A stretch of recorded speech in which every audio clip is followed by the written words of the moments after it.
Bismillahirrahmanirrahim. Assalamualaikum warahmatullahi wabarakatuh. Sahabat muslim yang sahabat dirahmati Allah Subhanahu wa taala. Wal asri, demi masa. Menurut para ahli tafsir, waktu itu sesuatu yang rahasia. Waktu kelahiran, waktu kematian.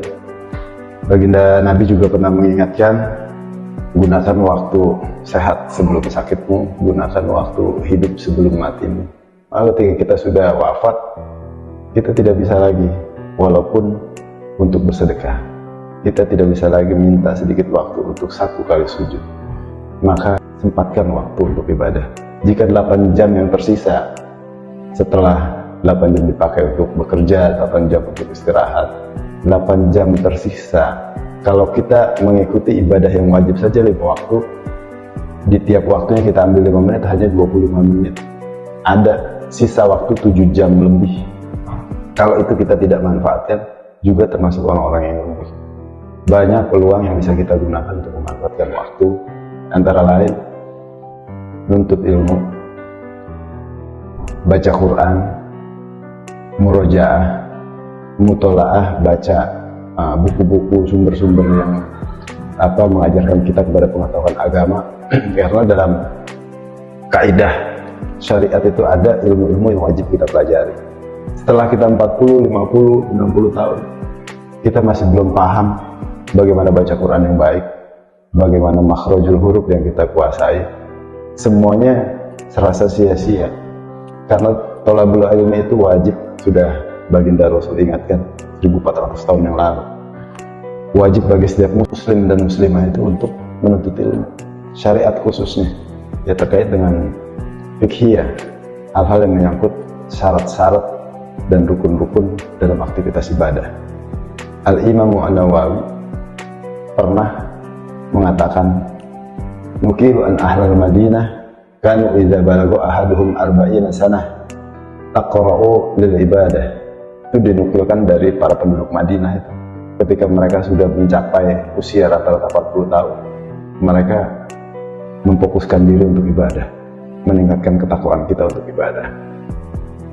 Dan tidaklah diutus seorang nabi pun kecuali sudah berusia 40 tahun. Itu pendapat para ulama tafsir. Ibnu Abbas juga pernah menyatakan bahwa diutusnya Rasulullah menjadi nabi pada usia 40 tahun. Usia yang kita tahu itu kematangan pola pikir seseorang, kematangan logika seseorang, dan mestinya itu menjadi kesempurnaan iman seseorang. Sudah matang dalam hal agama, sehingga melakukan aktivitas itu selalu berbasis ilmuwan agama, hingga jadi bersih hatinya, jadi tertib aktivitasnya, jadi ibadah yang dilakukan tidak salah. Itu pentingnya ilmu. Poinnya di sini. Hatta idza balagu asuddah wa balagu arba'ina sanah qala rabbi awji'ni an askura ni'mataka allati an'amta 'alayya wa 'ala walidayya wa an a'mala salihan tardahu wa aslih li fi dzurriyyati inni tubtu ilaika wa inni minal muslimin. Bahwa saatnya di usia 40 itu banyakin bersyukur atas nikmat yang Allah kasih kepada kita. Banyak cobaan, banyak rintangan, banyak ujian di usia 15 mulai balik sampai 40 itu yang Allah berikan pertolongan sampai sekarang. Maka kita harus banyak bersyukur atas segala nikmat yang Allah kasih. Bersyukur kepada kedua orang tua yang sudah membimbing kita, mendewasakan kita sampai sekarang, membesarkan kita dengan segala daya upaya. Termasuk kita doakan orang tua kita, termasuk bagian golongan orang-orang yang bersyukur. Kemudian yang ketiga, mulailah lakukan aktivitas-aktivitas yang bikin Allah ridho, aktivitas agama yang bikin Allah senang, ikut taklim, silaturahmi, belajar, menuntut ilmu, manfaatin di waktu-waktu luang itu untuk membaca buku-buku agama. Itu yang bikin Allah ridho, karena kita pengen tahu hukum-hukum Allah kan. Kemudian melakukan segala doa dan upaya untuk keturunan-keturunan kita supaya diberikan kebaikan, dijadikan anak-anak yang soleh. Nah yang terakhir, mulai banyakin sujud, dekatkan diri kepada Allah, karena sudah di-warning dan waktunya bisa jadi sudah dekat. Pesan terbaik dari saya, ayo sama-sama kita manfaatin waktu yang Allah kasih ini yang kita nggak tahu. Bisa nanti sore, bisa nanti malam, bisa besok pagi, bisa besok siang. Kita nggak pernah tahu kapan ajal kita datang.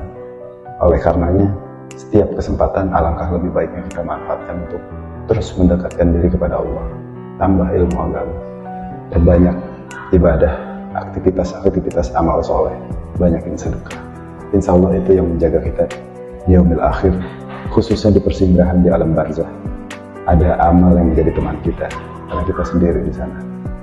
Semoga bisa menjadi renungan, semoga bisa jadi manfaat buat saya pribadi, buat teman-teman muslim semuanya. Wallahu a'lam bishawab. Assalamualaikum warahmatullahi wabarakatuh.